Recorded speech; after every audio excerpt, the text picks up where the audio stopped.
My name is Ivan Cheng, and welcome to our webinar on effectively utilizing CalARP RMP PSM Contractors to optimize process safety culture, which is part of Risk Management Professionals webinar series. This presentation is based off a poster that we have created for GCPS. The title for the GCPS poster is similar. It's effectively utilizing CalARP RMP PSM Contractors to assist in optimizing process safety culture, compliance with regulations, and workforce involvement. But unfortunately, my co-authors Tim Lee and Steve Marr are otherwise engaged, so it will just be me speaking today. Our producers Max and Sara will be in the background, keeping us operational and taking questions. We are using a GoToWebinar interface to support our presentation. If you experience technical difficulties, please contact our office at 877-532-0806. We have staff available to help with troubleshooting. The image sizes for the presenter's screen and the PowerPoint presentation are adjustable. If you grab the interface point between the two boxes, you can adjust them to fit what looks best on your viewing device. We also have a dialog box for questions. If you have any questions during the presentation, please submit them in the question box, and after the presentation, we will include them in our question and answer section. As I mentioned earlier, if you have technical difficulties, please call just so you can get it taken care of during the presentation rather than at the end. This webinar series is part of RMP's ongoing outreach program. RMP's core competencies and expertise reside in EPA RMP, OSHA PSM, CalARP, and SEMS program development. It also includes HAZOP and LOPA studies and other hazard identification techniques, and a variety of other process safety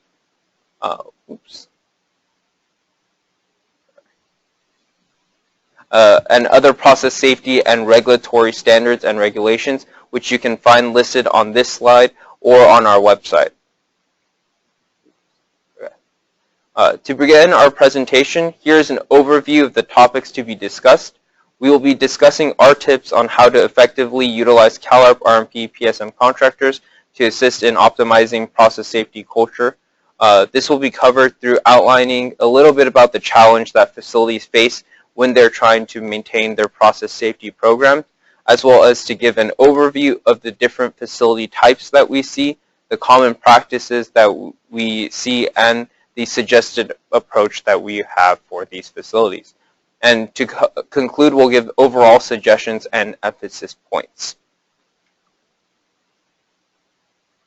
Since Oppedahl, there have been numerous improvements made in process safety, as well as awareness to the necessity of process safety. However, major incidents such as the BP Texas City refinery explosion, the West Texas fertilizer explosion, or the Chevron Richmond fire incident have reiterated the need for a focus on maintaining not only compliance with regulations, but also on focusing on improving process safety culture.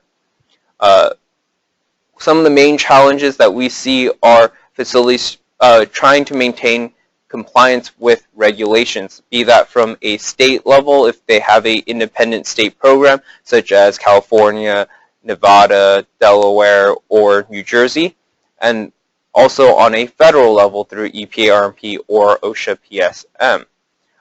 Some of the common deficiencies that we note when we do compliance audits, or that we hear from regulators when they provide webinars or attend conferences and speak, is that one of the most common deficiencies is a lack of documentation. So the facility tends to be doing all of the requirements that are required by them by regulations. However, they fail to document it properly, and thus for a regulator it's the same thing as not doing it, because if there's ever a changeover in personnel, or if a regulator goes in and they can't find it, to them it's the same thing as you not having done it.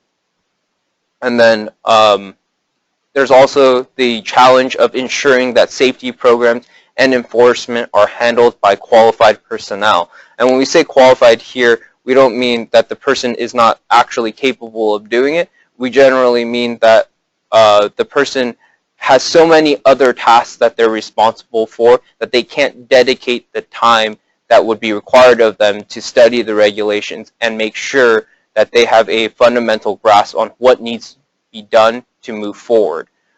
So it's a continuous challenge for these personnel to balance their day-to-day tasks of making sure that the plant stays operational and to deal with these process safety programs and the documentation. So oftentimes what we find is that these personnel end up doing what they're required to do, except letting documentation fall by the wayside for similar reasons that we have mentioned already.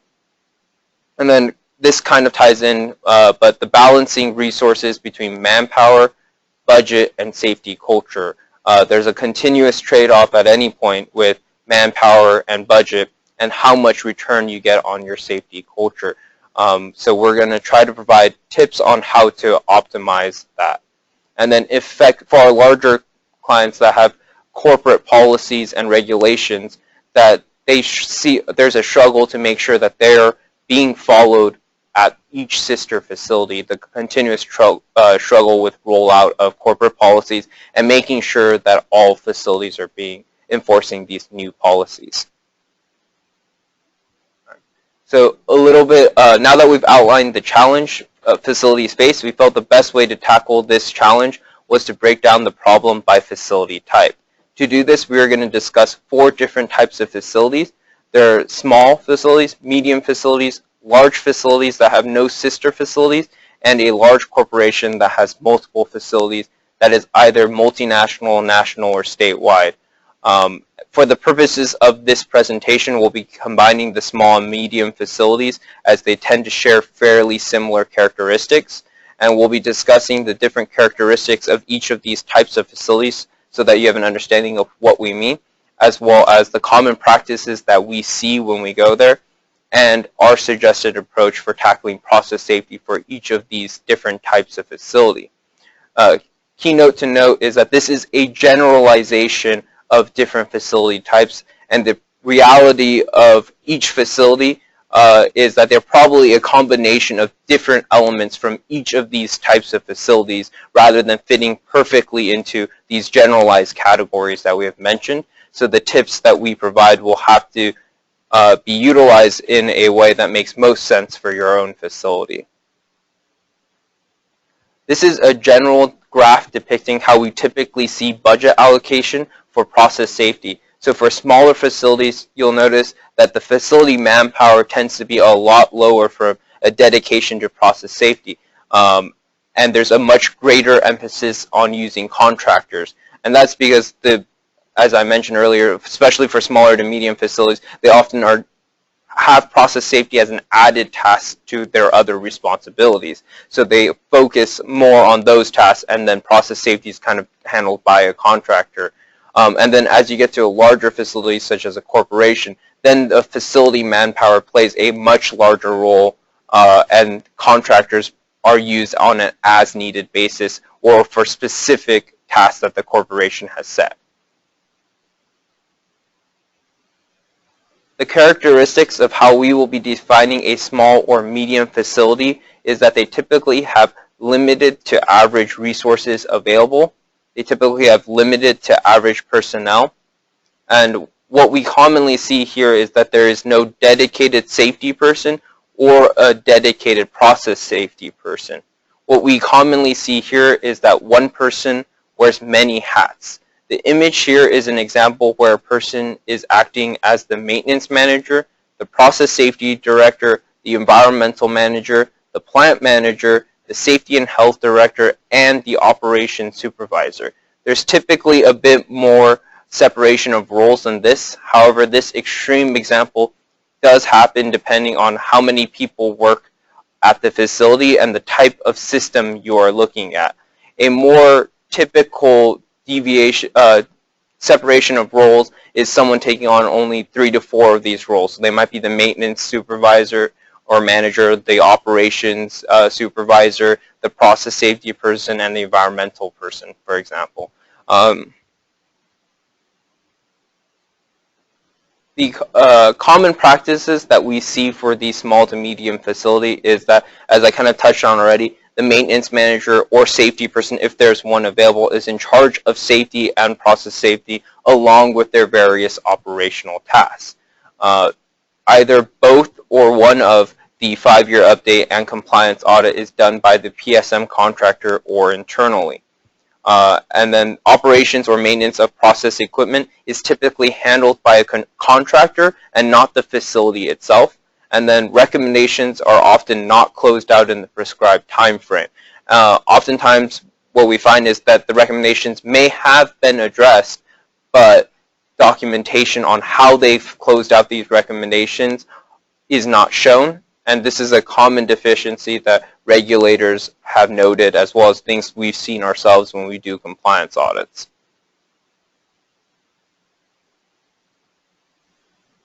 What we often see is that due to the number of different responsibilities that a program owner holds, they tend not to have a strong understanding of the regulations and are focused heavily on plant operations, which is understandable, and rely on their PSM contractor heavily.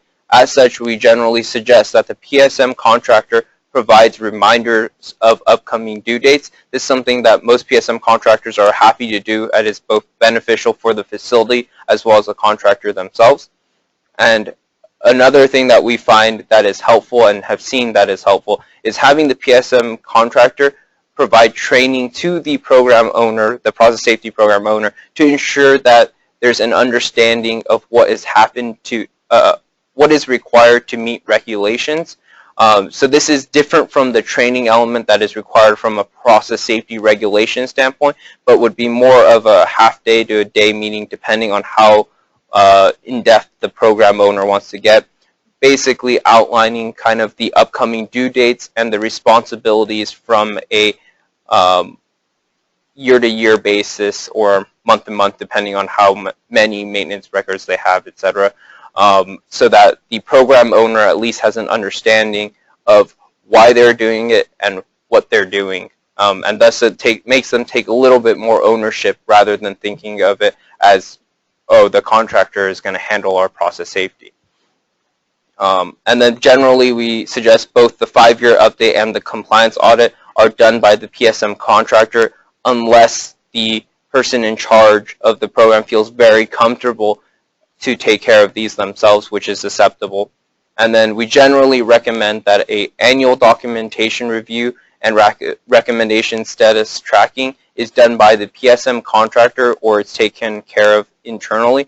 We would generally suggest that this annual documentation review is done internally, as having the facility themselves take an annual look at their documentation and make sure that they've put in the correct maintenance records, for example, or they've upgraded operating procedures, for if they're Program 3, that they've certified them annually, helps them take a little bit more ownership and gives them an understanding of what is going on in their facility from a regulation perspective. However, if time does not permit, then contracting it out is always acceptable if they have greater budget than time.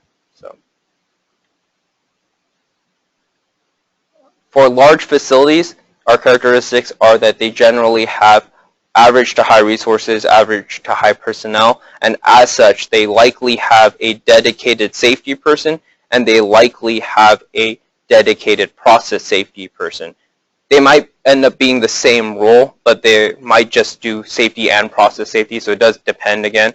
And the resources tend to be split in such a way that a person focuses in on only 1 to 2 major categories for their job. So rather than taking on 6 different roles, they'll only be doing, for example, process safety and safety. The common process that we have seen here is that generally both or one of the 5-year updates and the compliance audits are done by a PSM contractor, or they're taken care of internally if the facility's dedicated process safety person feels comfortable taking care of both of these items. Operations and maintenance of process equipment is generally handled by the facility with contractor usage for special tasks. And then the recommendations are likely closed out in the prescribed time frame. However, closure status may not always be documented. Our suggested approach doesn't change too much for large facilities. Generally, we still recommend that the PSM contractor provides a reminder of upcoming due dates, and then that the PSM contractor is still used to provide training to the dedicated process safety person to ensure that they have an understanding of what is required to meet regulations. Now, this does change depending on facility to facility. If the dedicated process safety person feels very comfortable with the regulations and they have the time to dedicate, they may not feel that they need to be trained separately. So this might only play into when there's a changeover in roles, because depending on what happened, the new process safety person may not have had time to be trained by the old process safety person so that there's a smooth transition. So using this kind of training when there is that changeover does assist in smoothing out the transition and having that person have a little bit of a better understanding of what they're stepping into if they don't already have that kind of experience. And then, as we kind of mentioned, if they are going to do both updates themselves, we generally recommend only one of the 5-year update and the compliance audit is done internally unless they feel very comfortable taking care of it themselves. We do note that for compliance, for example, if they are going to do that, then using a contractor or an outside party to do a compliance audit, for example, maybe just do every other one is a contractor, and that way you still have the additional benefit of having an outside party provide a perspective on your program, and they can give you a little bit more information, as well as it kind of simulates the effect of a regulator who's a third party and is more likely to be harsher on your program, come in and take a look at your program so you get a more unbiased feel or the appearance of unbiased.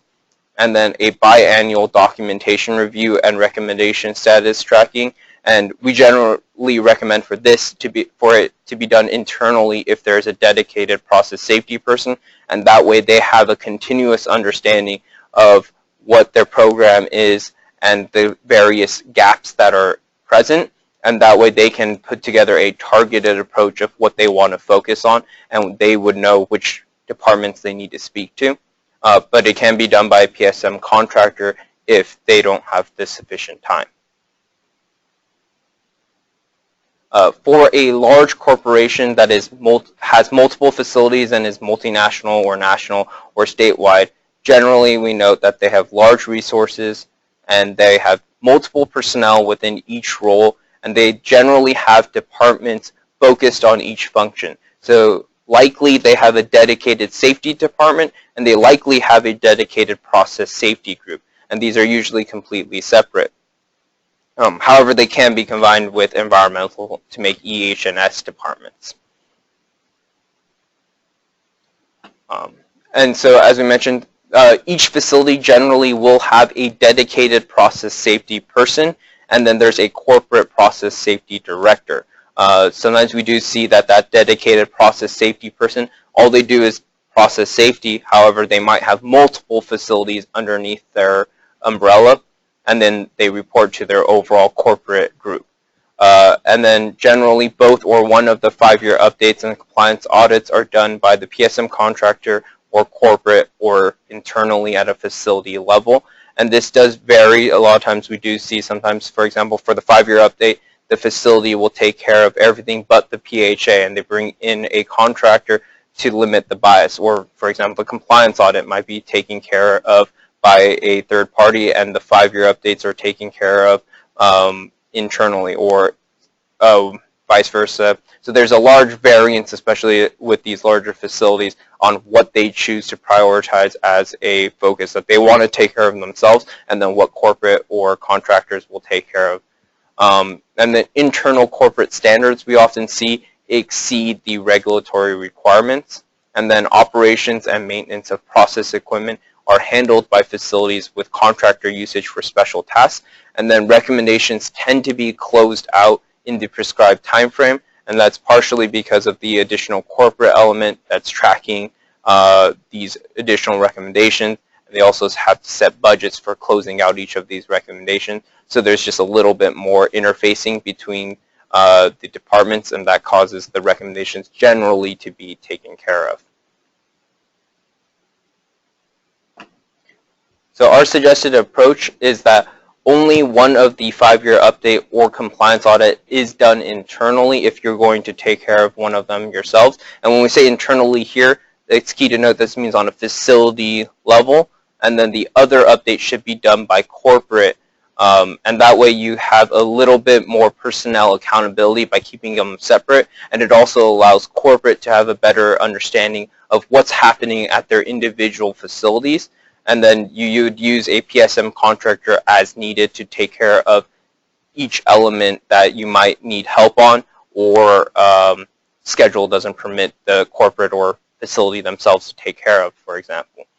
And then we also note that a deficiency we often see with large corporations is that while they have internal standards that meet or exceed regulations, there is a tendency for individual facilities to only loosely follow these standards. So we do recommend an annual documentation review and recommendation status tracking by corporate or a PSM contractor, depending on how their schedules are. So that way corporate has a continuous understanding on a facility to facility level what kind of tracking is being done and what kind of documentation is being missed, and if their standards are being met. And this also allows them to sort of put together trends on what regulations commonly aren't being done, or what kind of internal corporate standards do facilities on a day-to-day basis view as superfluous. And that way they can maybe tailor their own corporate standards to better meet the needs of their individual facilities. And then as such, we recommend an internal quarterly documentation review and recommendation status tracking by the facility's dedicated process safety person. This lets the process safety person have a better idea of, on a quarter-to-quarter basis, what documentation is being missed on by each department and what they need to do, especially if they're handling multiple facilities. They can kind of identify which of their facilities are a bit more of a trouble facility that they need to spend a little more time on as well. And to kind of assist with this, we also do recommend that each individual PSM, RMP, or state regulatory element documentation is handled by the respective department, with the process safety person handling overall coordination. And what we mean by this is, for example, the maintenance element of a PSM binder would be handled by the maintenance director, or the operations element would be handled by the operations director. And this is because they will likely have a better understanding of the changes that are happening on a day-to-day basis, and will be able to better know what records are missing. And then you use the process safety person to handle overall coordination of all these elements. And for example, if they're doing their internal quarterly documentation review, they'll be able to go through and track and see which records are missing, and be able to talk to each department and have an idea of what they need help on, and that way the department also knows what the process safety person needs their help on. And then the various elements that don't necessarily fall into any of these umbrellas, such as PHAs, hazard assessments, administrative changes, those would all fall under the process safety person. And this kind of splitting out of roles will lessen the overall load on the process safety person, and also helps to kind of mitigate the effect at facilities where they view the process safety person as the person in charge of safety, and it helps them take on ownership of the process safety program themselves. So, a common trend that we have seen in regulations is that they tend to be reactive and not proactive. However, money spent on ensuring personnel and process safety helps to avoid costly expenditures associated with fines, worker compensation, public relations, etc. Thus, the focus of the recommendations that we have made are to try and help provide our suggestions to help facilities optimize their use of contractors and internal structures to maximize process safety culture with regards to budget. So, we feel that internal audits that are performed on a more frequently than regulations require helps the facility have a better understanding of their program, especially since regulations only require, for example, every 3-year compliance audit. So if you're not doing an additional greater frequency internal audit, that means you don't know if your process safety program is being kept on for 3 years, essentially. There's a large gap, and having your own internal audit helps to reinforce the idea that the PSM binder is not a binder that sits on the shelf for 3 years, but is something that the facility needs to continuously be working on. If budget was not an issue, then ideally you would do quarterly internal documentation reviews and then have a biannual and annual internal audit, which is either done by a third party or corporate if that exists, and that helps to provide additional perspectives on PSM safety culture and may be more economical. A combination of these two is ideal, but again, it depends on the amount of budget that the facility has. And then our other recommendation is only performing one of the major regulatory updates, either a 5-year update or a compliance audit internally, and using a contractor or corporate to do the other to limit bias and ensure safety is being implemented as desired or required. This also adds on an additional personnel accountability. So it overall just ensures that the program is being held to a better standard and it's meeting generally industry best practices. If personnel availability permits, dividing responsibility for each section amongst multiple individuals greatly helps to lessen the overall burden on the program owner. It also helps to reinforce that all facility members are responsible for PSM, and it helps ensure facility-wide exposure to improve overall safety culture.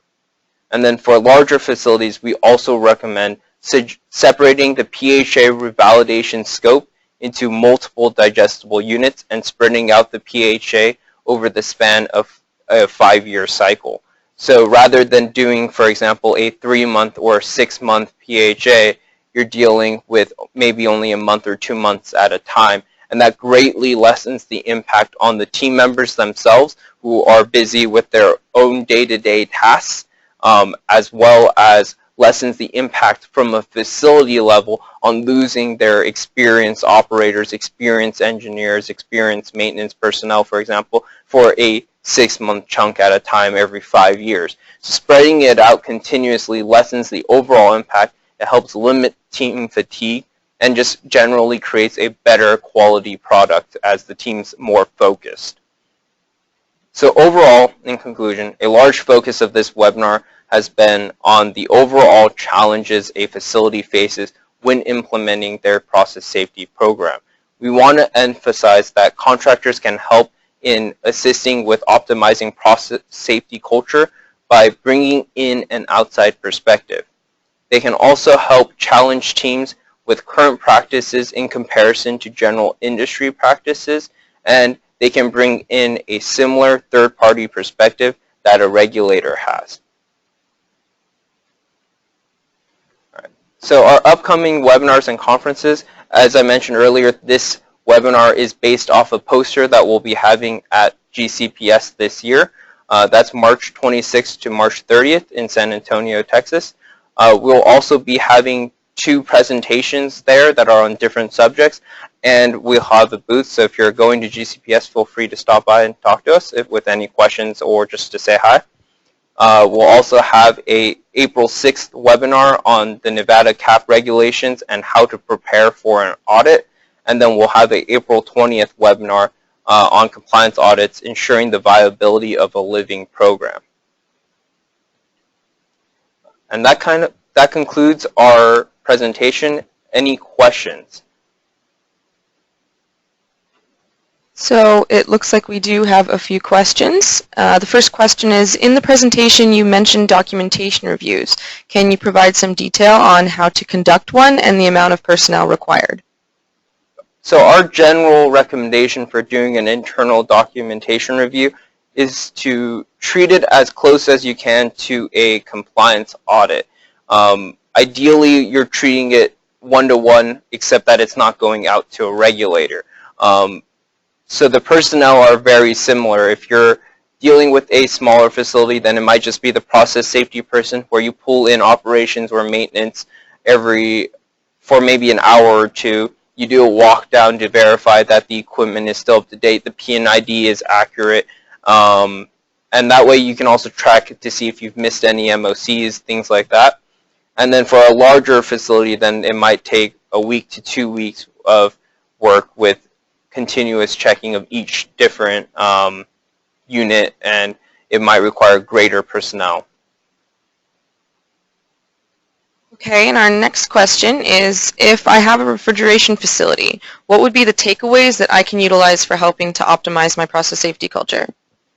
So for each facility type, like I mentioned, it is going to vary a lot depending on the size of the facility, the size of a process facility. For example, for motor refrigeration, the complexity of the system greatly differs as you increase pounds of ammonia. So it will depend a lot on your own facility. And if you have specific questions, feel free to call or email us if you'd like individual guidance. For generalization purposes, I would say doing a internal documentation review annually would be ideal, depending on how hands-on you are with your equipment yourselves. If you're using a refrigeration contractor to handle your entire maintenance and operation of your equipment, then generally speaking, I would say, for example, your 5-year update and compliance audit should probably be handled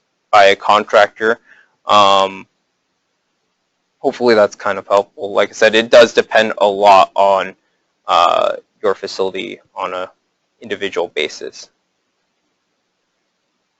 That's like all the questions we have. All right, perfect.